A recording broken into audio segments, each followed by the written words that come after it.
Christian, I hope you can hear me well. So first, I just checked a little the list of those attending, and there are a few to whom I would like to say hi, namely Stefano, Amini, Jerry, and Peter. Certainly others I know also, but maybe I found not all of you. Anyway, so I want to speak about climate science as a social process, and there are a number of points. I will address history, climate determinism, CUDOS, and post-normality. Now, what I would like to go, So who am I? I am since 1971 in the field as a student. And as Christian said, coastal climate is my standard field, statistical analysis and numerical experimentation. I was director of the Institute of Coastal Research, and I'm a professor at the University of Hamburg. Interestingly, both at the MIN faculty and the Faculty for Economy and Social Sciences. And I'm a guest professor at the Ocean University of China.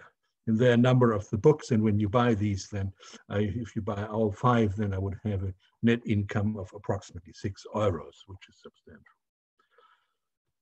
Now, first part, climate as a natural and social object. Since ages, the topic of climate, in the sense of usual weather, sometimes called also average weather or something of that sort, has attracted attention in the Western tradition as a possible explanatory factor for various things. Climate and its purported impact on society has become an integrated element in Western thinking and perception, I am claiming. And an important issue in the history of Western ideas about the climate impact on humans and society is the concept of climatic determinism. This ideology favors the perception of the Western as being superior to the people in the rest of the world. And on the right-hand side, I have a quote translated to English from Alexander von Humboldt, who's not talking about whether one people is superior to another, but what he thinks climate is. And if you just go through that, then you will see it's indeed the statistics, to some extent, the statistics of weather, but it's also the impact of this on humans, the influence on the feelings and mental conditions of men. That was 1845. I want to deepen this a little. Until the middle of the 20th century, not the second, the global climate was determined by studying the climate in all regions of the world, mostly by drawing maps. These regional maps were assembled into global maps, for instance, by Vladimir Köppen and others. And this climatology was needed for agriculture, but also for transport and trade. And you see also a diagram, a typical diagram of Klimate der Erde of Vladimir Köppen. That is, the global climate was built as the sum of all regional climates. That is something what we would not say anymore today. A major application of climatology was planning for colonial acquisitions and for shipping routes to connecting colonies with the homelands.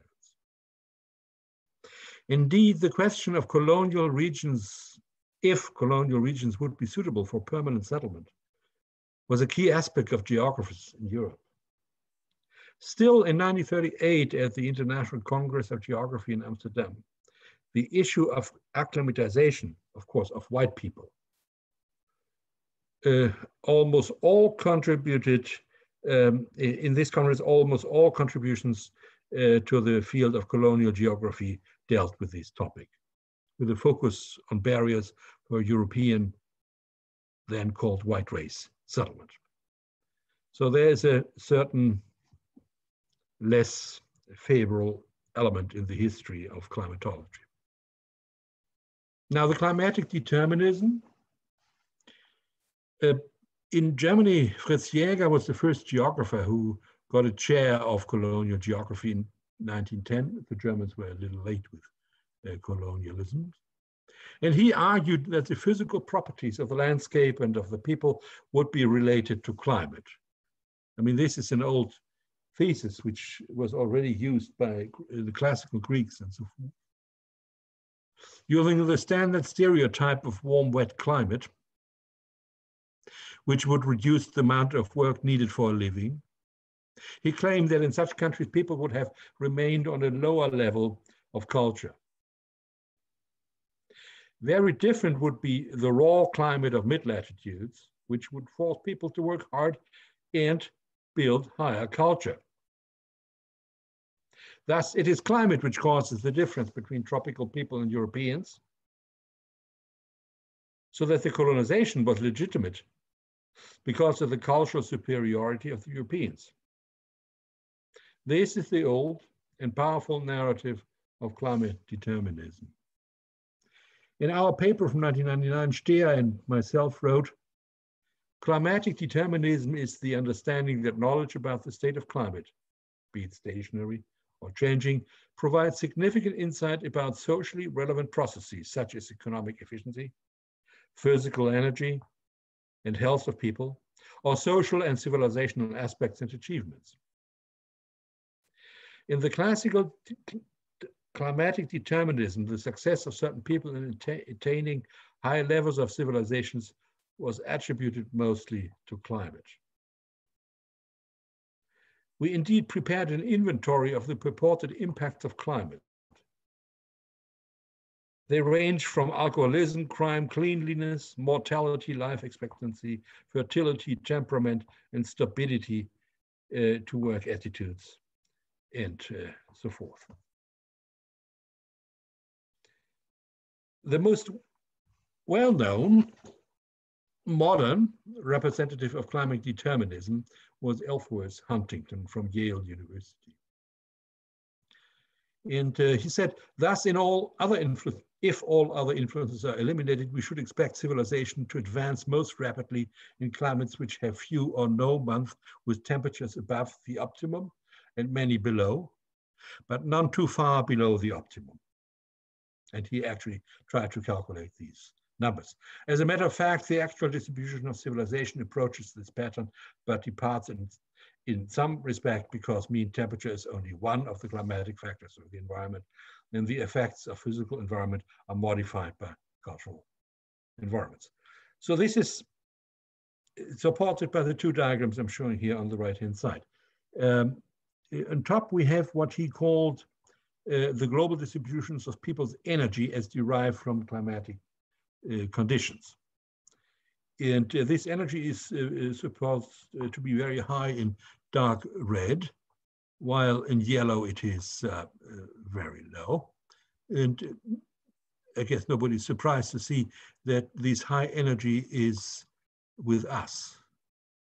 That means with Europe and with the northern part of the United States and part of Canada, while most of Africa, India, and most of the Amazon area and so forth, that's very low. Of course, they claim these would be objective. They actually had some numbers, and if you would repeat that with modern numbers, I guess you would get something similar. On the bottom, you see what experts from all over the world, including, for instance, India, said something about the level of civilization. I'm not sure what that exactly is, but so it came out, what should came out, namely it's us. Very high, dark red, that's Europe, and part of the United States, plus part of Australia and New Zealand. So to speak, us. Interestingly, the civilization is not very high, say, in Ireland and in Spain, but it's still high, but not very high. So by just comparing these two, he concluded that there's a causal relationship, something what people working with spatial statistics often do, by the way, and which is flawed. But this is his main argument. It was claimed that there was a difference between favored people, mostly in Europe and some European settlements, and less favored people, mostly in the tropics. It was speculated this difference in living conditions and challenges would not only manifest in economy and civilization, but also in bodily characteristics, such as the form of noses. I have a nice article by an Oxford professor from the 1920s who's working this with the noses out. Now, the main thing is that in this way, climate allowed a discrimination between us and others when seen with European eyes. The others were unable to develop reasonable levels of civilization and would not be able to exploit the potentials of their lands and resources. Obviously, they were also unable to withstand the military power of the European powers, which was based on technological advancement. Climate was considered a major, if not the dominant cause for European superiority and the others' inferiority, which was a property of the people and their races, which had formed consistently in different climates. That was the narrative. Such theories formed the basis for colonial activity, since the local populations would be unable to develop efficient governance, economy, and finer culture because of the natural barrier of adverse regional climates. This may have led to two conclusions, namely, that the advanced Europeans may use the resources of the others, as they're incapable of using them for themselves, and that the retarded others may need special support and treatment for mitigating the adverse effects of a non-inspiring and challenging climate, non-challenging climate. The former served as a legitimation for colonialism, whereas the other explanation may have been a motivation for the widespread evangelization, which often enough seemed to have been a pre-form of colonization. I mean, these poor people didn't know who Jesus is, right?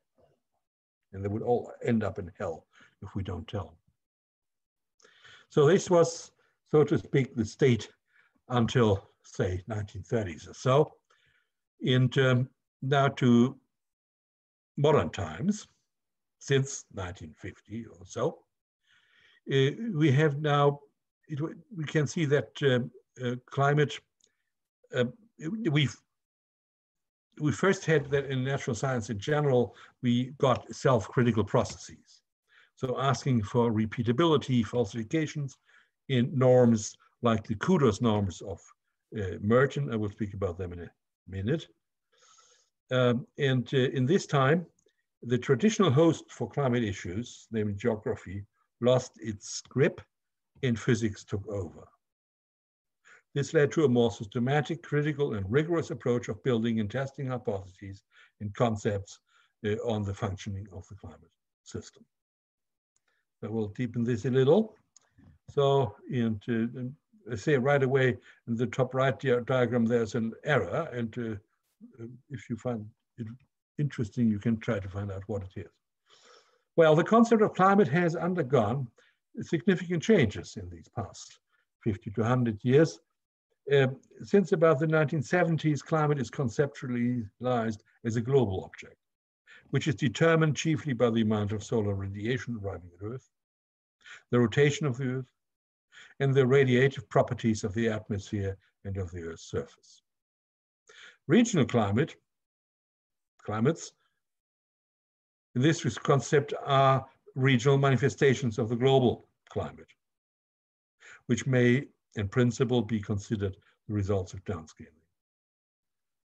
Thus, regional climates are interesting chiefly because of the impacts on climate on georisks, ecosystems, economy, and health.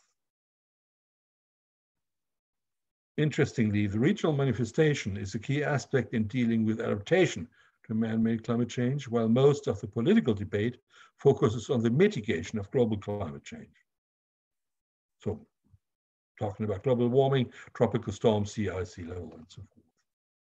So the interesting thing here is, while in earlier times, global climate was the sum of regional climates, it is now so that the global climate is first and it generates the regional climates in a consistent manner. Now, the other thing is, I mean, that was a major change. Physicists took over in this different view of the system, but we also had for instance, norms, how basic natural science should be done. or how basic natural scientists should behave. And the most famous one is by Robert Merton, who wrote it up in 1942 or so. And this is called CUDOS, and CUDOS are the abbreviations of the leading words, which are now briefly touched. Communalism, that is the common ownership of scientific discoveries, according to which scientists give up intellectual property rights in exchange for recognition and esteem. That means also that I have not a veto how the results are used. For instance, the statement, this may be misused by skeptics, is invalid. I mean, you can, of course, say they are misused, so if wrongly used, but if somebody wants to use it, thinks they are supporting a different view, then okay, that be it. Universalism, according to which knowledge claims are evaluated in terms of universal impersonal criteria and not on the basis of race, class, gender, religion, or nationality. A professor in Harvard is not necessarily better than a student from Albania. Disinterestedness. Scientists, when presenting their work publicly, should do so without any prejudice or personal values and do so in an impersonal manner. We see many scientists in climate who are not adopting this norm. And finally, organized skepticism. In those days, 1942, nobody knew that to be a skeptic is something bad or a word one should not use. But he has it here as OS in CUDOS. All ideas must be tested and the subject to rigorous, structured community peer review scrutiny. Now, of course, Burton could write it up, and he was formulating these after studying scientists in the laboratory. But the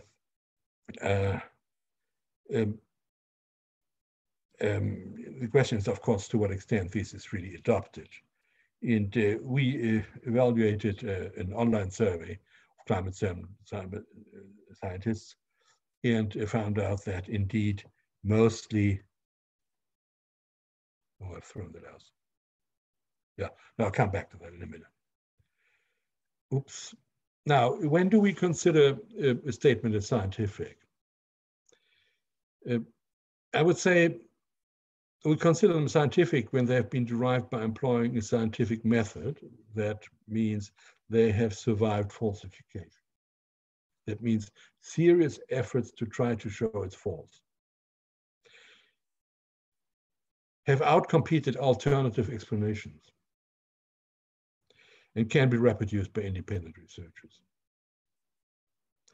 Also, it should be clear that the statements do not represent truth, but explanations which for the time being are consistent with observations and theories considered valid, and better than other alternative explanations. Better includes also simpler. At a later time, reconsideration may be needed if new data and theories lead to contradictions or make better fitting explanations possible. But they're not scientific when formulated by scientifically educated people who do not employ the scientific method. For instance, who do not consider alternative explanations or opt for an explanation because of consistency with a specific school of research. In that sense, people working at Greenpeace may be very smart, intelligent, and reasonable people. They are not making scientific statements. Now, the CUDOS norms. When scientists speak to the public, then scientific statements are expected to present truth. And scientists enjoy authority based on their, what is called objectivity. And society presumes that something like Merton norms are employed. But this is only so in a limited extent as our survey has shown. But widely. So mostly, but not completely. So this is, so to speak, the history of the natural science part. So in the first time, it was really coupled together with the climate as a social factor. But then later on, it was simply only a physical factor. But climate is still a social issue. This gain in methodical rigor went along with the loss of understanding that climate is a less important driver for societal development or civilization or cultures, and for differences than societal processes. Consequently, a large segment of the climate science field tacitly and unknowingly adopts the false concept of climatic determinism nowadays. And indeed, climate science finds itself in something called post-normal conditions, which lead to a frequent dominance of political utility over scientific or methodical rigor. Now, the dual phase of climate, first in the natural world. On the one hand, climate is a concept of natural sciences, which works with the statistics of weather and atmosphere and ocean. Indeed, these statistics are named climate. The many components of the climate system interact with each other in complex ways, and the almost infinite number of potentially chaotic components makes the climate system to a stochastic system. As such, it is an exciting research field for physical scientists who succeed in understanding the natural world.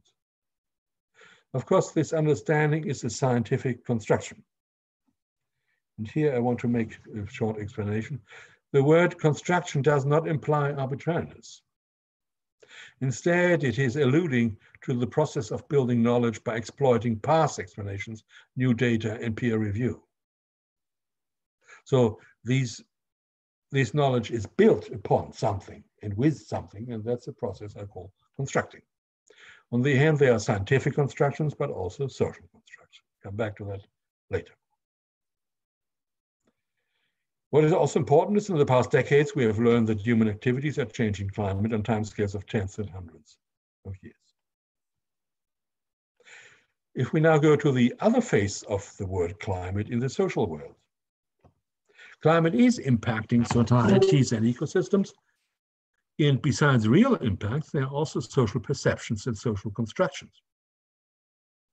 These constructions describe a strong vulnerability of societies and ecosystems to changing climatic conditions. This leads to competing constructions which inform society and the political decision process. So as an example here, on the left, the cultural construction, on the right, natural science construction. On the left, you see, it's in Japanese, and I cannot read Japanese, but it's seemingly not necessary. You see in the top panel a person explaining something, and this person has a white coat, it seems, and obviously is a professor. And he is showing something awful to come, torrential rainfall. In the middle, I don't know what that should be. And on the right-hand side, you see drought. Then you see in the middle panel, the future generation, malaria, and sinking islands. So all very bad consequences of climate change or of the climate catastrophe. And then the bottom, you see again, the guy in the white coat, who is explaining to somebody, I would presume the world, that this and that is necessary to avoid these things. So that's interesting because first of all, it is bringing all these standard perspectives of the awful consequences of man-made climate change, but it also shows the scientist being in command or being the right person to explain what needs to be done. So there's no democratic process, there's no exchange in society, there's no balancing of different problems, it is just one. And we have the expert on this one is to say where it goes to. On the other hand, the scientific construction is man-made climate change is real and can be mitigated to some extent, but not completely avoided. Some adaptation is needed.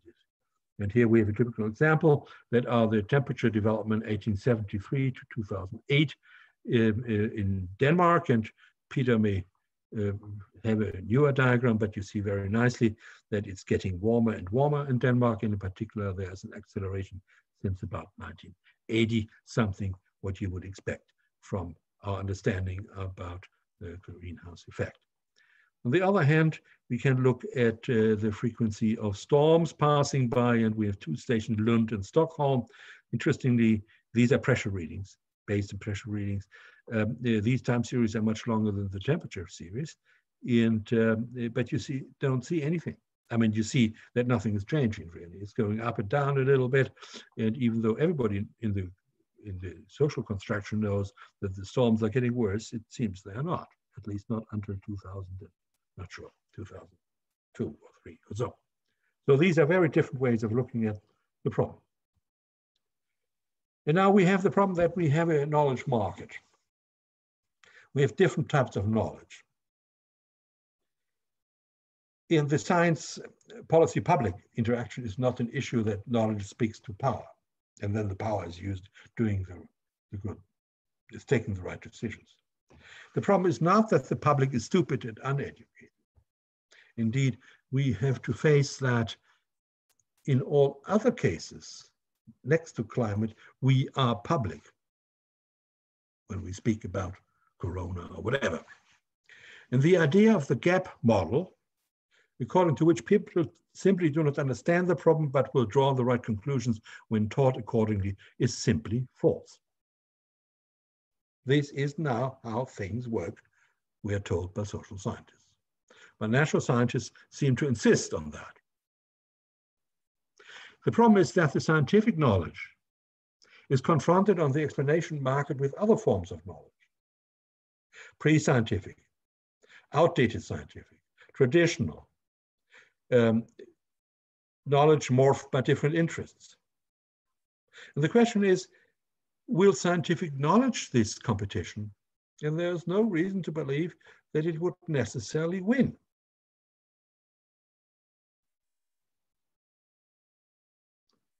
Indeed, science appears as a social process. It's done by people. And this is influenced by these other knowledge forms. So if you are discussing with ecologists, you very often will see that they have a very different idea about what climate change is and how it manifests itself than what you as a physical scientist would believe.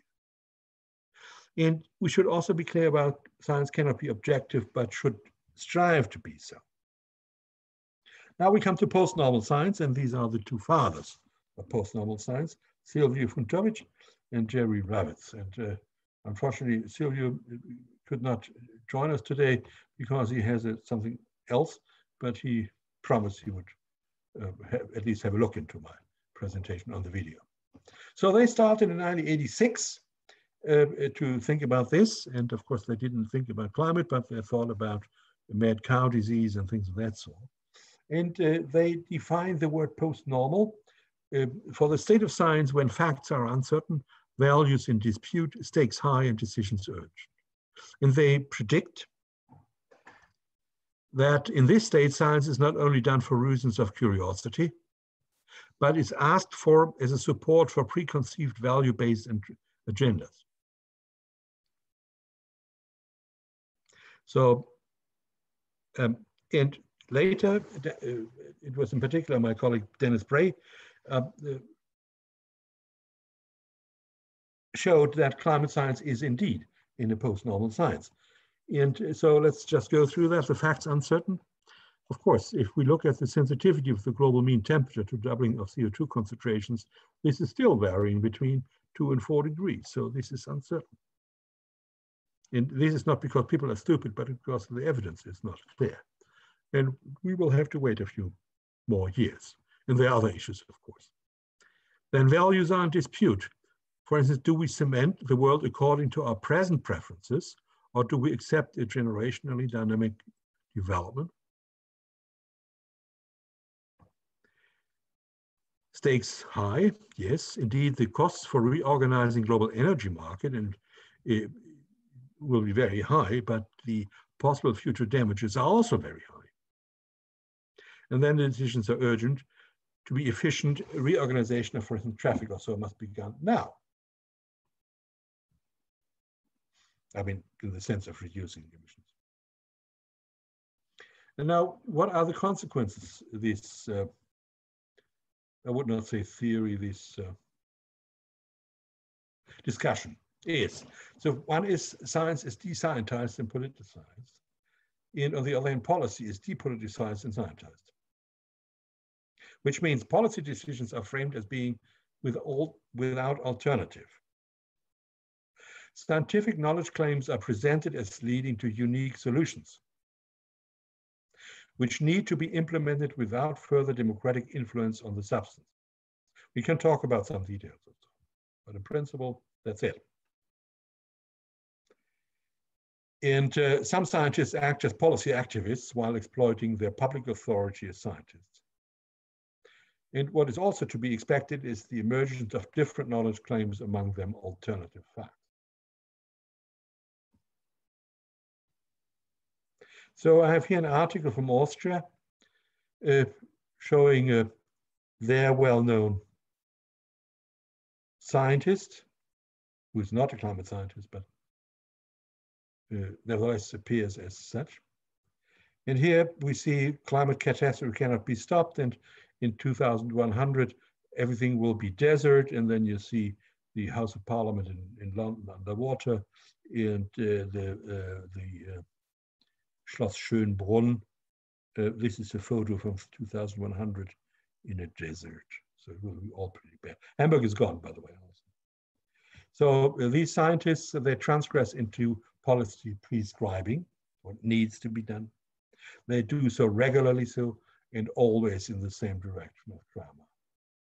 They trivialize social dynamics and try to model the world, including the social sphere, as if its dynamics would be governed by a set of deterministic or maybe stochastic equations. And this is the typical pattern of science in a post-normal condition. High inherent uncertainty, high stakes, urgent decisions, values in dispute. Now, these post-normal conditions have an impact on the functioning of science.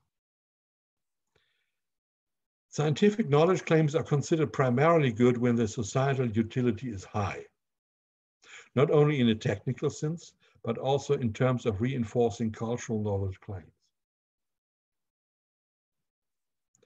Methodical rigor, openness to alternative explanation, becomes less significant.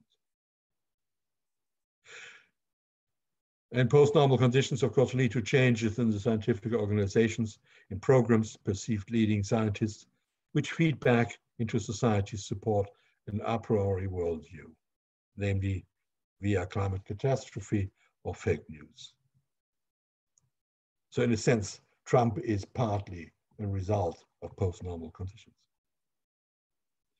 And indeed, in climate science, a substantial number of actors consider motivating people to act on climate change as main task of the climate science community.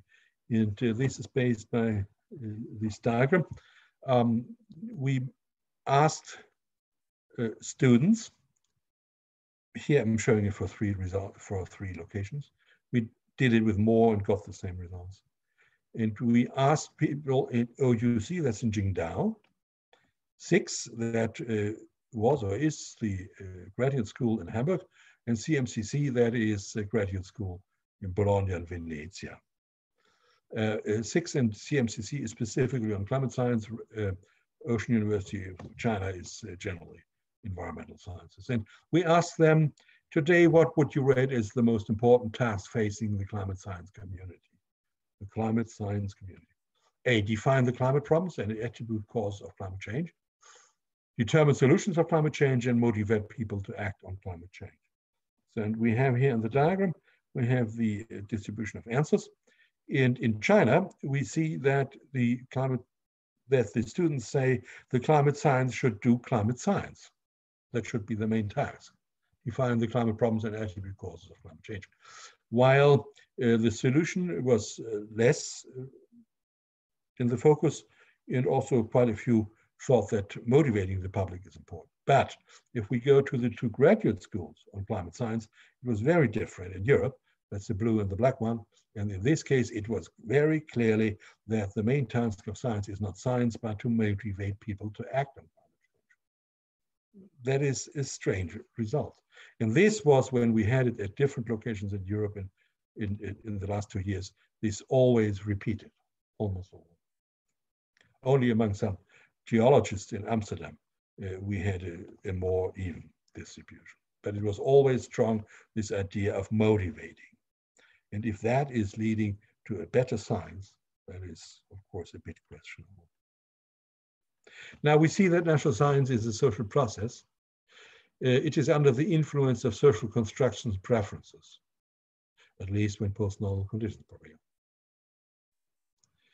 Indeed, while most of us try to be objective, we can hardly avoid two biases, namely, first, in selecting topics considered significant, and weighing the evidence in favor of explanations consistent with our worldview. And the societal milieu rewards scientific knowledge claims which support dominant social constructions in terms of media, funding, recognition. Now, post-normality is significant, sure, but it's not bad in itself, but its consequences need recognition. For the societal utility of science for advising societal decision processes. This utility is strongly diminished because it's not cold distance knowledge, which with diverse but limited foci, but camouflaged value-driven agendas. When Greta Thunberg tells people, listen to the science, actually she says, listen to the scientists, then there's a difference between what the scientists say and what the scientists say. And there's also the internal functioning of the social process of science. It is less the methodical rigor and openness of the scientists, which is relevant for recognition, acceptance of theories and explanations, and research programs and funding, but the consistency with world-driven worldviews, media presence, and political weight. A cure would be to openly limit the scientific expertise to one's methodical sound core. So we return to the barracks of science and re-establish openly value-based democratic decision processes. We make policy again to policy. And then we have the right labels at least. It does not mean that we arrive at better decisions. So what should we do as natural scientists? So we should, first of all, accept that we have post-normal conditions when they prevail. We should also accept that science is not unveiling truth, but provides best explanations which are not in contradiction to presently available data and theories. They are considered valid until better explanations have been constructed. And here comes this statue, because this idea of unveiling truth is an old idea of Aryan physics, and which became finally Nazi physics. And here we see a statue called Nature Reveals Herself to Science. She's unveiling herself in Paris, which was set up in 1899. So it is showing piece by piece the truth. And once you have unveiled it, then it's clear, it cannot change anymore. This is then the truth. And this is obviously not the way we should look at the process of growing knowledge. We should not follow the temptation to unveil this lady any further, because it's not the way the process is. We should insist on scientific rigor, and we should be open to alternative ideas. We should try to falsify our own conclusions. But what else? When we leave our territory of competence, which may be needed because we are simply asked, what does it mean for society and so forth? We should extend the range of cooperation, and we should include social scientists when needed, but try to understand which type of knowledge social sciences build, using which premises. So social scientists are not people who provide us with the amount of water used every day in Hamburg to calculate the hydrological cycle. Social science has something to do with what happens in our minds, what we believe, what we think, how we construct things. This is something what post-normal science people call extended peer review. When we leave the territory of science and enter the public political realm, we should accept that our knowledge is rather narrow. and provides only a small segment of needed knowledge.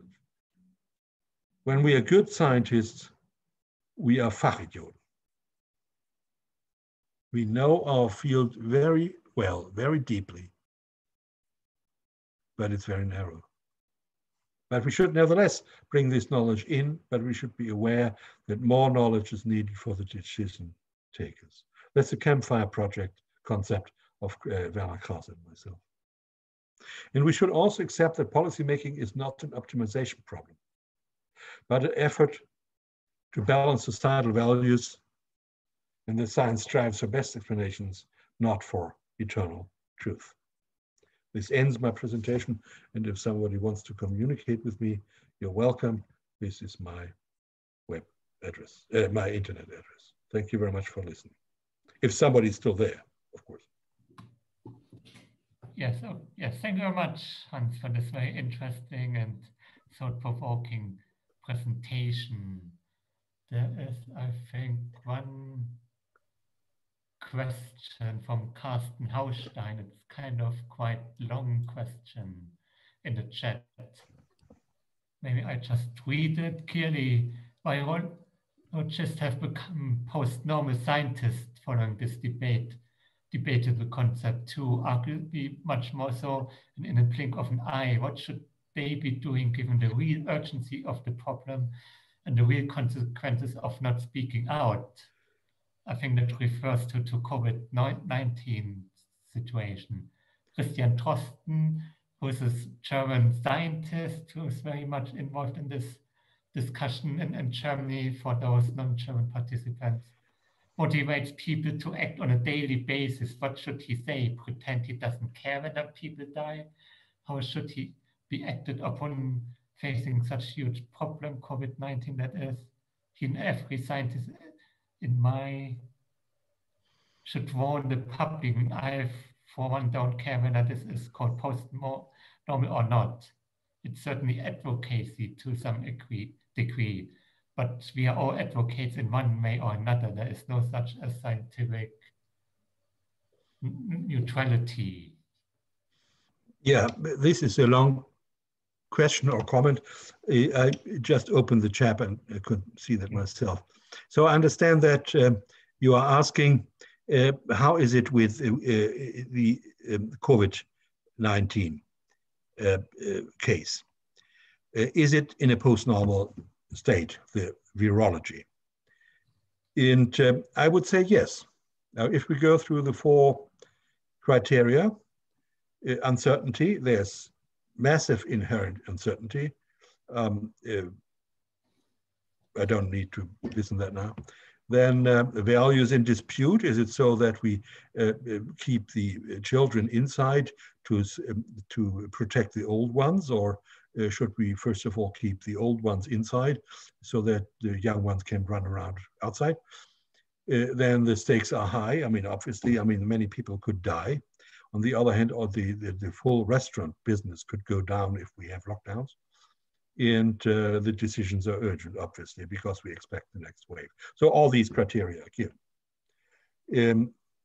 And I would say, so yeah, virology is in a post-normal phase. And what happens now? What about the predictions? So I think the virologists deal much better with the challenge than the climate scientists. So, and in particular, Drosten, not that I know him, but from what I perceive he is saying, is really good in saying, I can give you advice on how the pandemic will evolve, but I cannot say what the consequences of certain measures are for economy, for the psychic health of people, in other aspects which are not my field. All what I can say is I give you something about how the pandemic will play out. If you do this or if you do that, but he does not say, and therefore you must do this. That's at least the way I perceive it.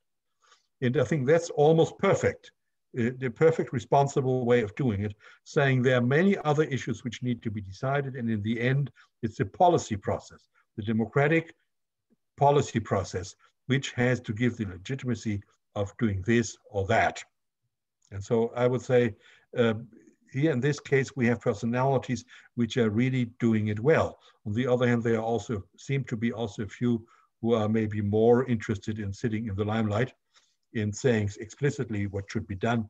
And I thought I saw a theoretical physicist, by the way, again, a theoretical physicist, from Braunschweig or so, who said very definitely, we have to do this and we have to do that, period, that's it. So it was the same post-normal attitude which you would expect. So, but Drosten himself, I would say, no, he is an exception for me. But it's a good case. And I mean, we can also think about other cases of post-normal situations. And I would say genetics has always been a very good field where post-normal conditions play out because of the big uncertainty, but also because of competing social constructions. So for instance, eugenics, so that genes make certain people superior to others, so that you should stop this practice of allowing everybody into the United States independently if they can, where they come from. That was something in the 1930s or so, or 20s, 30s. And of course, the Nazi activity was also of that type.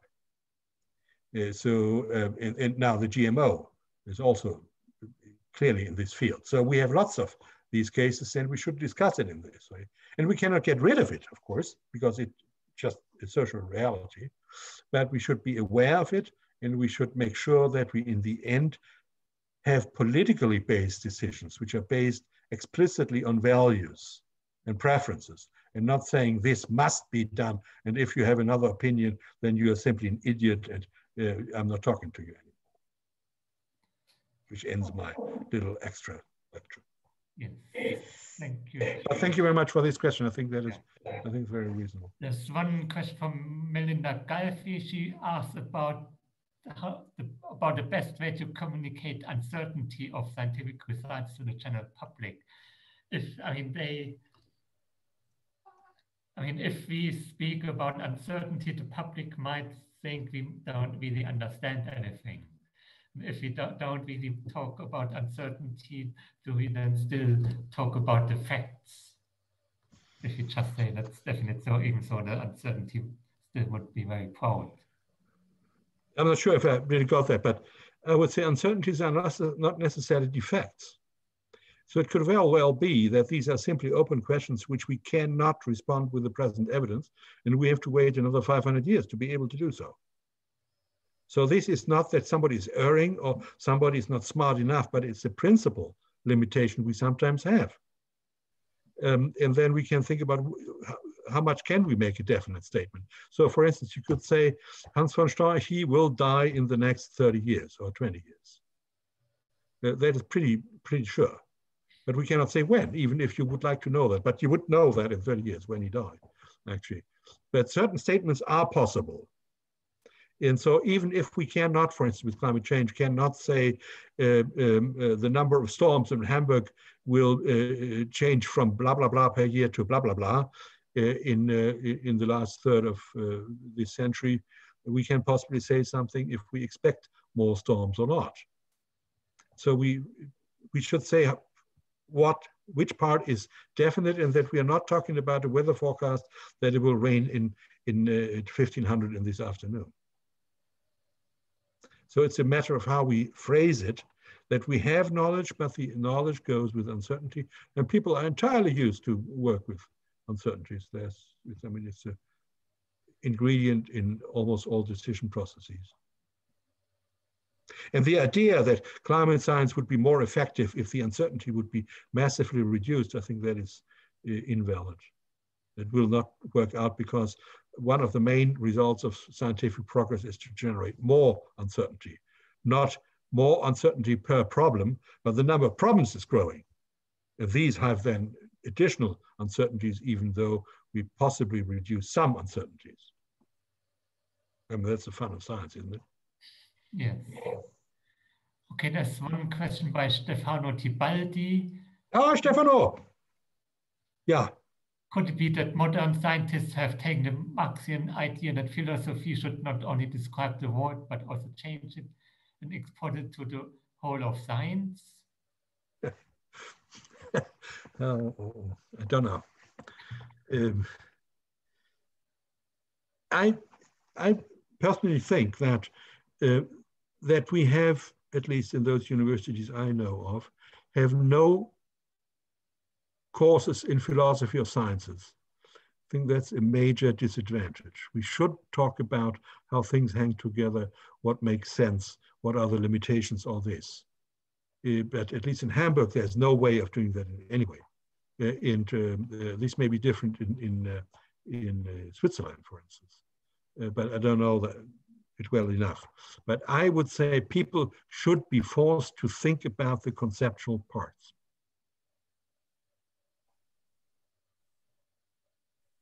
Yes, okay, there is one question from Ilaria Gallo. I just read this. Climate science is more and more regarded as a key factor to be included in project proposals as to access international climate finance.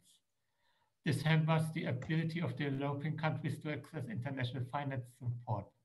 What climate scientists should therefore advise to act in program activities even in presence of knowledge gaps and lack of enough scientific evidence? How is it possible to design effective actions without scientific evidence? So you certainly need, it would be good to include scientific evidence in these decisions, but these are political decisions. And the climate scientists should be very clear about that they have only a very limited, they have knowledge about a very limited part of the problem. I mean, they know the climate dynamics possibly well, but they do not know what the other issues are these countries are facing and what the side effects of measures are and so forth. So they are indeed simply lay people in most of the time. And so they should withstand the temptation to be told, oh, you're so smart, you can decide everything. You're much smarter than anybody else here in the room. They are not. They are Fachidioten if they are good, or they are ideologists if they are bad. So they should make sure that there are enough others who bring in the different angles of work and that people would not rely on the advice of the climate scientists. Of course, the climate scientists can help to find out if certain measures are effective, if they have the needed effect to bring us towards the net zero emissions in 2050 everywhere in the world. I mean, that's they possibly can say. But how that is achieved, usually they have no idea because they don't understand all the issues. But many of them claim that they are. I mean, that's a problem of our discipline. Yeah. Okay. I have a question. I mean, you also mentioned on one slide alternative facts and also in the regard with different knowledge sources, but isn't it, especially in the, if you talk with the general public, alternative facts that they just make up any sources? I mean, is this, I mean, in a way, it's probably more dispute or different values. Should we actually try to get away, if we talk with climate change deniers, to talk about facts and maybe more about values? I'm not talking really with climate deniers. I mean, that's climate change deniers. And it's pretty useless. But when I said fake news, I did not necessarily mean that. But for instance, we just had the news also in that was it something like 80% of all natural disasters nowadays are related to climate change, something what the Red Cross said. That means very likely the 20% which are not affected are earthquakes. That means all meteorological and hydrological extremes are related to climate change. This is obviously false. So this is one of the fake news. So I'm not only talking about the fake news of the idiots, but also of those well-meaning people among us, and there are quite a few. So if you look through, nowadays almost all meteorological and hydrological extremes are attributed without further check to climate change. But this is not so. We had awful disasters in the past, 500,000 in Bangladesh in 1970, about 500,000. And so this is a fake news as well. And most of us close their eyes with respect to this type of fake news. and do not say, no, stop, come on, this is not right. Maybe it's, if it would be 20% of all disasters being rated in this way, this would be bad enough. So why overselling all this all the time? This is generating the Trumps. So we are the Trump generators. And we have a responsibility in that respect as well, that we generate an AfD in Germany. Yes. And it's not so that we fight so bravely and are not just fighting hard enough. We are generating them. And I remember in an article maybe 20 years ago by a famous or notorious climate scientist in the FAZ, who was listing all the false claims of climate deniers, as you said. So it was clear these are all idiots and have no chance, and it's absolutely ridiculous. But what happened?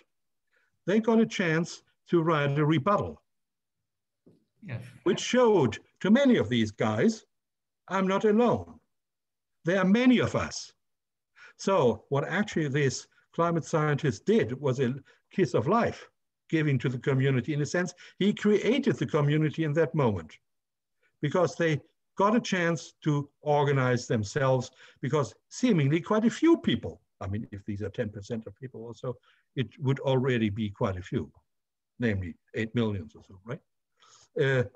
They generate them themselves. And so nowadays, I would say climate alarmists and climate skeptics need each other. And they both stand in the way of having a useful debate how we really can limit globally climate change. So fake news is not something what only idiots are using, even though that's a narrative within climate science. Okay. Yes, thank you very much. We are at the end of our time. So I thank you, Hans, for this very nice and thought-provoking presentation. I thank all the attendees for coming here today. I just want to announce the next talk next week by Tim Palmer. I hope this will work out this time, since we had to postpone it. And yes, thank you very much. And I hope to see you again in next week.